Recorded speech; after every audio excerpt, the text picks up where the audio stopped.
अस्सलाम वालेकुम क्लास 9। आज हम करेंगे एक्सरसाइज 4.3 के क्वेश्चन नंबर 4, 5 एंड 6 को।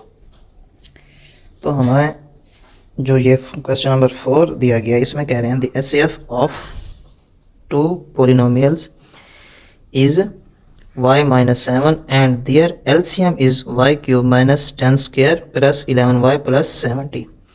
If one of the polynomial is y² - 5y - 14, find the other.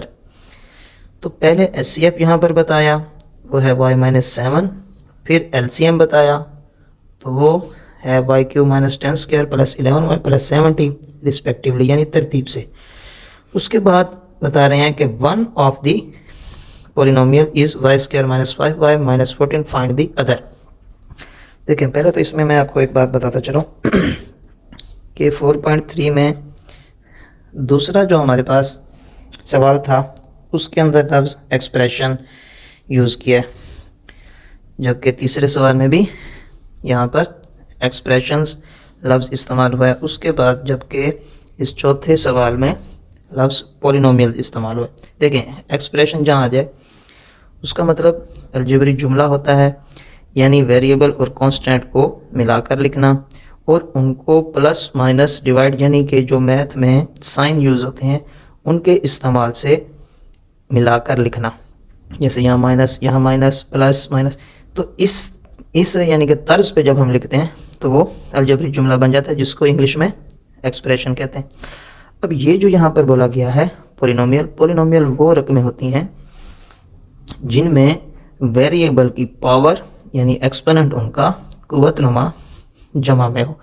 अब ये प्लस का 3 है तो शुरू में प्लस है, हम लगाते नहीं, यहाँ 2 है।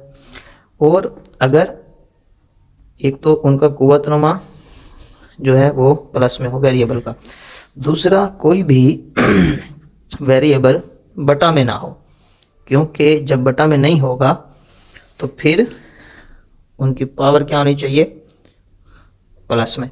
अब अगर इसका हम बटा ख़त्म करते हैं, इसको ऊपर लेकर जाते हैं तो ये बन जाएगा, यहाँ पर 1 है पावर, जब ऊपर जाएगी तो ये -1, यानी कि नेगेटिव में कोई भी वेरिएबल की पावर नहीं होनी चाहिए। देखें, ये सब प्लस में आ रहे हैं, इसलिए ये पोलिनोमियल है। इनको उर्दू में कसीर रकमी कहा जाता है। तो ये तो चले हो गई सवाल में वजाहत। अब देखें, एचसीएफ पहले का है तो ये एचसीएफ है, एलसीएम का है तो ये एलसीएम है। वन ऑफ द पोलिनोमियल, ये तो सेकंड दूसरी हमने फाइंड करनी है। तो इसके लिए यहाँ पर बुक में एक फार्मूला है, पेज नंबर 76 पे,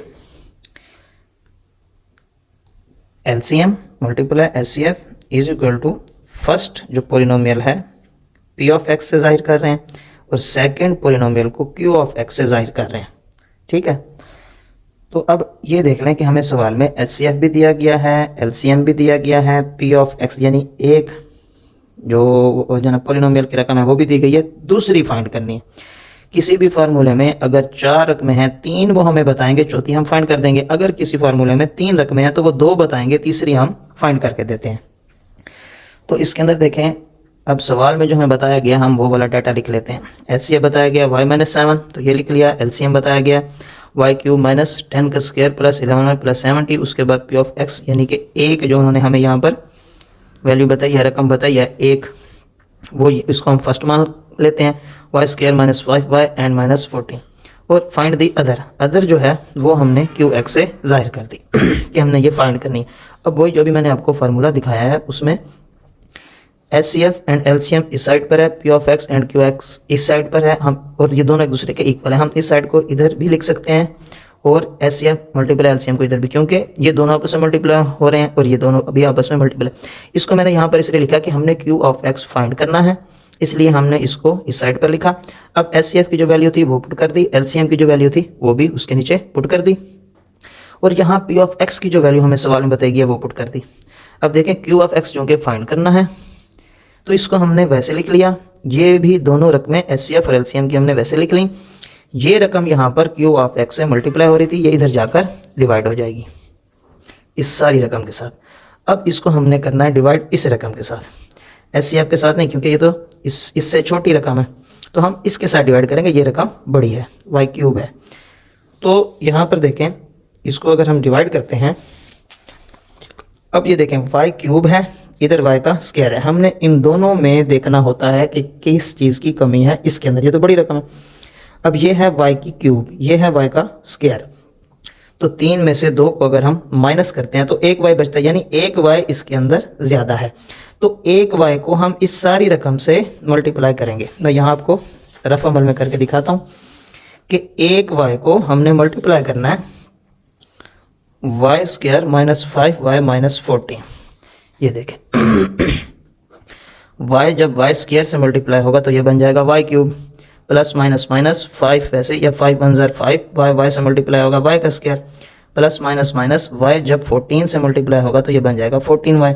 तो हमारे पास आया y cube minus 5y square minus 14y। तो यहाँ लिख लिया हमने y cube minus 5y square minus 14y।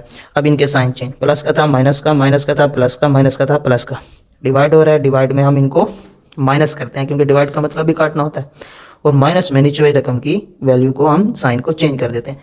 अब ये कट हो गया, ये माइनस प्लस माइनस, अब जो हमने साइन चेंज किया उसके साथ हमने इनकी रकमों को प्लस माइनस करना है। तो माइनस प्लस माइनस 10 में से जब हम 5 माइनस करेंगे तो बाकी 5 बचेगा, और साइन बड़ी ही रकम का, ये 10 बड़ा है तो इसका यहाँ पर साइन लगेगा। वेरिएबल प्लस माइनस में वैसे के वैसे होते रहते हैं। ये प्लस प्लस प्लस 11 प्लस 14 ये बन जाएगा 25, साइन कैपिटल अमाउंट का 11 का, यहाँ पर प्लस y वैसे का वैसे, प्लस 70 हमने साथ नीचे उतार लिया। अब देखें ये y स्क्वायर और ये y स्क्वायर सेम है, तो यहाँ पर -5 है, यहाँ पर -5 नहीं है, ना माइनस है ना 5 है, तो इसमें और इसमें -5 की कमी हुई।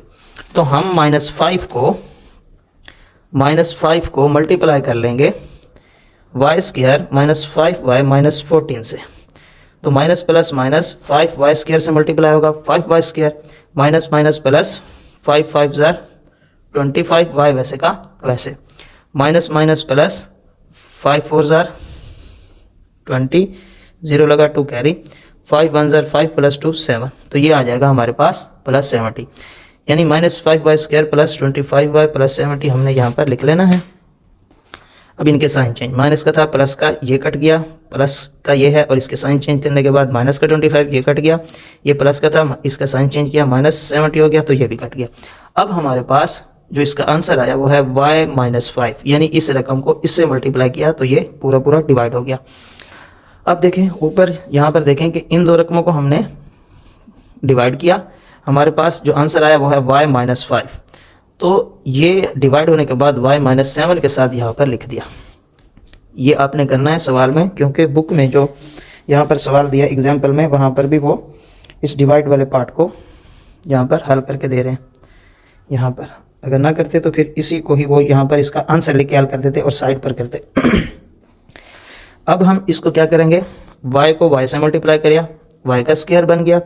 अब y को 5 से किया, प्लस माइनस माइनस y 5 से मल्टीप्लाई होगा 5y, minus plus minus 7y से मल्टीप्लाई होगा 7y, माइनस माइनस प्लस 7 5 ज़र 35। अब देखें ये मजीद हल हो सकता है क्योंकि ये वेरिएबल सेम है, तो y स्क्वायर वैसे प्लस 35 भी वैसे, माइनस माइनस प्लस 5 प्लस 7 ये बन जाएगा 12, साइन कैपिटल अमाउंट का 7 का यहाँ से, और वेरिएबल वैसे का वैसे। यही हमारा आंसर है, यही हमारी सेकंड पॉलिनोमियल है। तो अब हम देख लेते हैं क्वेश्चन नंबर 5 को। क्वेश्चन नंबर 5 में कह रहे हैं the LCM and HCF of two polynomial p of x and q of x are 36x cube into x plus a into x cube minus a cube and x square into x minus a respectively. If p of x यानी ये p of x 4x square into x square minus a square है, find the q of x, जो अभी हमने find किया। अच्छा, इसमें LCM यहाँ पर बताया गया है पहले, तो ये हमारा यहाँ पे पहले जो है वो एलसीएम हो जाएगा, एचसीएफ बाद में बताया तो ये हमारा एचसीएफ हो जाएगा। तो हमने जो सवाल में बताया गया डाटा वो यहाँ पर लिख लेना है। एलसीएम ये हमें बताया गया है, एचसीएफ ये बताया गया है, और पी ऑफ एक्स की वैल्यू ये बताई गई है रकम, और ये हमने फाइंड करना है। तो वही फार्मूला हमने यहाँ पर दोबारा लगाया जो हमने अभी क्वेश्चन नंबर 4 में लगाया। उसके बाद हमने इसकी जो रकमें दी गई थी पी ऑफ एक्स की ये पुट कर दी, क्यू ऑफ एक्स वैसे एचसीएफ की रकम पुट कर दी, एलसीएम की दी। अब देखें यहाँ ये पी ऑफ एक्स मल्टीप्लाई हो रहा था, इधर आकर डिवाइड हो गया। अब उसके बाद देखें कि ये x square into x minus a हमने वैसे लिख लिया, उसके बाद ये 36x³ भी वैसे लिख लिया। ये जो है हमारे पास रकम x प्लस a, और ये भी हमने यहाँ पर इस सारी की सारी वैल्यू को नीचे उतार लिया। आसान सा सवाल है बिल्कुल।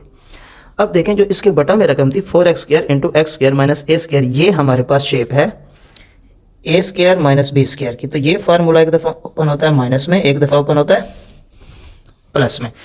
तो हमने इसको, ये a है माइनस ये b का स्क्वायर है, तो इसको हमने एक दफ़ा माइनस में लिख दिया ओपन करके, एक दफ़ा हमने प्लस में लिख दिया। अब देखें ये x² into x minus a है, यानी ये सारा x² से x माइनस a तक इस सारे से कट जाएगा। बाकी यहाँ पर क्या बचा 4, तो 4 को हम 4 9 36 डिवाइड हो रहे हैं, यानी कि ये रकमें कट गई। तो ये बचा 9x³, तो यहाँ आ गया 9x, नीचे जवाब में 9x³ आ गया ये। और ये x प्लस a इस x प्लस a से कट गया, बाकी यहाँ पर बचता है x³ माइनस a³, तो ये हमने लिख दिया इसके साथ x³ माइनस a³, यही हमारा आंसर है।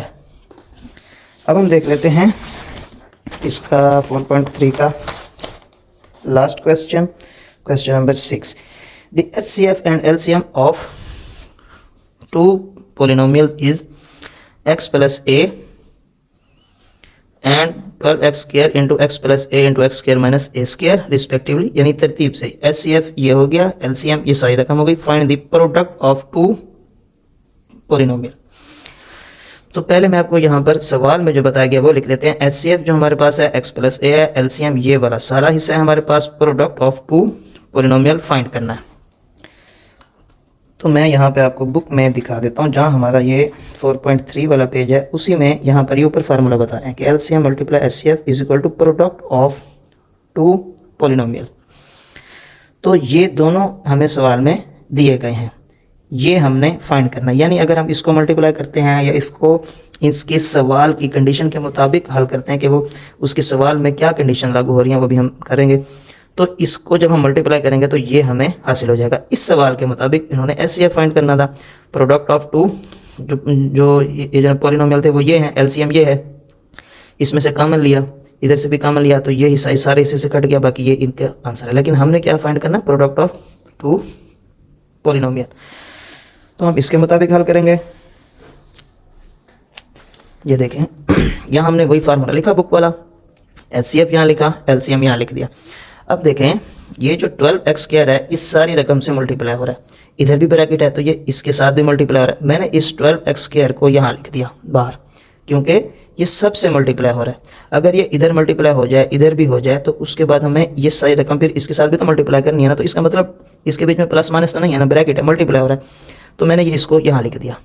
अब ये x प्लस a को यहाँ लिखा और ये x प्लस a को यहाँ लिखा, x² माइनस a² को यहाँ लिखा। अब ये देखें इनको लिखने के बाद ये फार्मूला बन रहा है a² माइनस b का स्क्वायर। तो a माइनस b के साथ एक दफ़ा यहाँ लिख दिया और इसी को a प्लस b के साथ, अब ये माइनस एक दफ़ा प्लस में, एक दफ़ा माइनस में, एक दफ़ा प्लस में, ये भी वही फार्मूला है a² minus b² is equal to a minus b and a plus b। तो इसको ओपन कर दिया और इनको हमने तरतीब से लिख दिया। ये ओपन हो गया x minus a and x plus a में।